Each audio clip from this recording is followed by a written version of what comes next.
السلام عليكم. النهاردة ان شاء الله هنعمل شوية سمبوسة كده بمقادير بسيطة جدا. بصوا، عايزة اوريكم النتيجة. بصوا العجينة هشة ازاي ومنفوخة ومقرمشة وزي الفل. تعالوا بقى نسمي الله ونشوف عملنا طبق السمبوسة الجميل ده ازاي. اول حاجة معايا هنا 4 كوبايات دقيق، الكوباية التانية، التالتة، الكوباية الرابعة، وزي ما انتوا شايفين بنخلهم الاول قبل ما بستخدمهم. هضيف على الدقيق معلقة كبيرة سكر، ربع معلقة صغيرة ملح، واقلب المكونات مع بعضها. وبعدين هشرب الدقيق بربع كوباية زيت. تمام كده. وبعدين هلم الدقيق بمية كده تكون دافية عشان الم العجينة. خدت معايا بالظبط كوبايتين الا ربع مية دافية. بفضل بقى اعجن فيها لغاية ما يبقى معايا عجينة كده طرية. بعد كده هدهن وش العجين حاجة بسيطة كده زيت، وبعدين هغطيها وهسيبها قيمة تلت ساعة كده العجين يريح. طبعا انا لا حاطة خميرة ولا حاطة بيكنج باودر ولا حاجة، بس برضو العجينة علشان تبقى سهلة معايا وانا بشكلها لازم اسيبها ترتاح شوية قيمة تلت ساعة. تمام كده.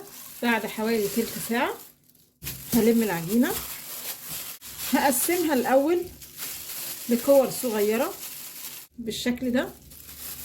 هشكل بقى السمبوسة، افردها كده على قد ما اقدر. فردتها رقيقه خالص. وبعدين هجيب المكبس احط كده القرص عليها، واضيف قطعه جبنه او اي حشوه يعني حباها. وبعدين هقفل المكبس وادوس كويس قوي عشان قرص العجين ما يفكش معايا وانا بقليه. وبعدين هشيل الزياده، وبقت معانا السمبوسه بالشكل اللطيف ده. شوفوا شكلها حلو ازاي. تعالوا بقى نقلي السمبوسه. شويه زيت على النار وعلى درجه حراره متوسطه، وهبتدي بقى اقلي السمبوسه. واول ما انزل بيها كده في الزيت اجيب زيت كده وارشه على وشها عشان ما تفتحش، يعني السمبوسه ما تفتحش، وكمان علشان تبقى معانا مقرمشه. اقلبها بقى على الناحيه التانية. اول ما تاخد لون كده ذهبي، بصوا اتنفخت ازاي ونفشت عشان احنا مرققين العجينه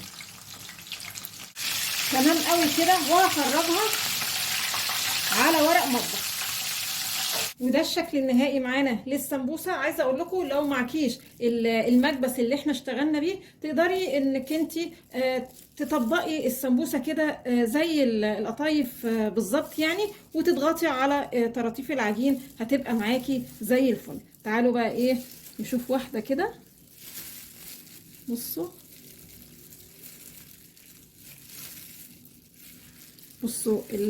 العجينه حلوه قوي ومفرغه من جوه، مش مكتومه بالعجين ولا اي حاجه. يا رب النهارده الفيديو يكون عجبكم، وانتظرونا ان شاء الله بفيديو جديد. وما تنسوش الاشتراك في القناه.